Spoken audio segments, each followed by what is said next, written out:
Oh no, dude, this is exactly what we were talking about. We made the scary thumbnail looking video the other day talking about the eeriness between Connor Bedard and Connor McDavid. This was a thing from a few days ago that I thought was actually worth talking about, but I didn't think that we would be seeing this as the result. Oh my goodness, we are getting a rinse and repeat situation from 2015-16. We really are. If you hadn't seen this video with the clowns and everything in the thumbnail, then hey, this is your quick summary. In 2015-16, Connor McDavid was the first overall pick in the NHL Draft that prior year. He was a dominant force. He was a franchise caliber player. He was super good. He was over a point per game, but because he had an injury, and because he missed out on half the entire season, he didn't win the Calder Trophy that year. He lost it to Artemi Panarin, who played the full season, albeit with a lower points per game, and that was a controversial thing. Everybody said it was, okay, Calder, why is Panarin getting it? He is a lot older. He wasn't really as good of a player as McDavid was, but he played the full season and he had more points, albeit in a lesser points per game.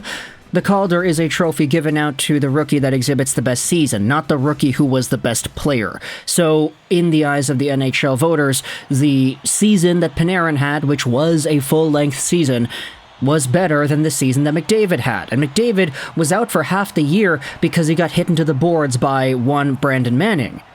Earlier today, it was announced that 2023's franchise prospect in Connor Bedard is going to end up missing significant time. And this, you could very well say, was the worst-case scenario, within reason, of course. I mean, things can always get worse. I don't think worst-case scenario applies to 99% of the times that people say that phrase, but within the realm of the foreseeable future, possibilities that we could have expected and actually thought were possible, this is the worst-case scenario. Connor Bedard has underwent successful surgery to repair his fractured jaw. The Blackhawks are expecting him to be out of the lineup for approximately 6 to 8 weeks. Oh my goodness, dude. That's pain. Absolute pain. That is the worst thing that could have happened here to the Chicago Blackhawks for a number of reasons. This team is so bad right now. The roster, like half of these guys are from the Rockford Ice Hogs. They're AHL caliber players. They're still finding ways to win games though, which is hilarious. But from a quality on the ice standpoint, the team is looking pretty bad. When it comes to the All-Star game, hey, guess what? Connor Bedard can't go, so the Blackhawks are going to have to send somebody else. Who's going to be? Seth Jones, maybe? And when it comes to that Calder Trophy, 6 to 8 weeks is a lot of freaking games. If we go back to 2015, and we see Connor McDavid, injury from Brandon Manning, and we look at the timeline for that recovery, McDavid played off against the Philadelphia Flyers and lost out on a good chunk of his season on November 3rd, 2020. No, not 2020. Oh my goodness, did I just say 2020? 2015. It wasn't until February 2nd of 2016 that he actually returned. So from November to December, January, February, it took about 3 months for Connor McDavid to recover. That's about 12 weeks-ish. Connor Bedard, worst case scenario, he's going to miss out on 8 weeks. So 2 months.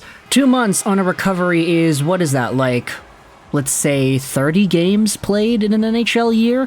Bedard right now has, how many games does Bedard have on this season? 39. So if he ends up playing a total of, let's just say, 50 games, 55, let's say he comes back and he plays the remaining 10 to 15 games in the season, that sounds reasonable, right? If Connor Bedard sustains this point production, which is at 33 points in 39 games played right now, let's do that point production over the span of, let's just say, 57 games. We'll be a little bit generous here.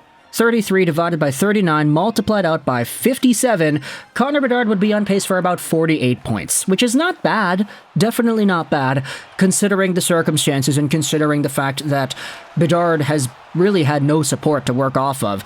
Corey Perry's gone, Taylor Hall's injured, everybody's out there, and it's been really bad with Chicago. But if you go over to some of the other guys in the rookie race right now, I mean, Bedard, Rossi, Fantilli, Hughes, these guys are all leading the rookie race. And if you go over to points per game, if Marco Rossi plays the whole year, for example, and his .62 points per game number carries over the span of 82, that's on pace for about 50 points. That would technically be more than Bedard. Now, obviously, when it gets to that stage and you're trying to map things out, oh yeah, like, Bedard is going to miss only 22 games rather than McDavid, who had missed 40. It becomes a little easier to rationalize that the Calder should go to Connor Bedard rather than anybody else, considering the point production metrics. There isn't really anybody who has been dominating the score sheet on the rookie side of things like Panarin was in 2015-16. Aside from Bedard. But hey, there is an opportunity for any random rookie out there to start putting the pedal to the metal and increasing their point production. Heck, Luke Hughes is out here with 23 points in 38 games played. There is a world where he finishes off the year with, 50 points and he gets the Calder? Like, that's possible. Moritz Seider won the Calder over Michael Bunting. There was an age factor and everything there that people were bringing up, but still, it's possible for anybody out here to go out there and win, especially if the main guy, Connor Bedard, is going to be out for, let's just say, the majority of the remainder of the season. This is terrible, and like Connor McDavid, it could very well cost Bedard his chances at winning the Calder Trophy. Now, of course, I am a human being too, and Connor Bedard is a mod in our stream, so of course, I'm wishing the best of recovery to Connor Bedard. The best thing we could hope for is him recovering as quickly as possible, to the fullest extent possible, with no qualms, no hesitations whatsoever, and he comes back and he dominates the NHL when he returns. Like, that is probably best case scenario. But for now, just this introductory piece of news for today. This is the worst thing the Blackhawks could have received.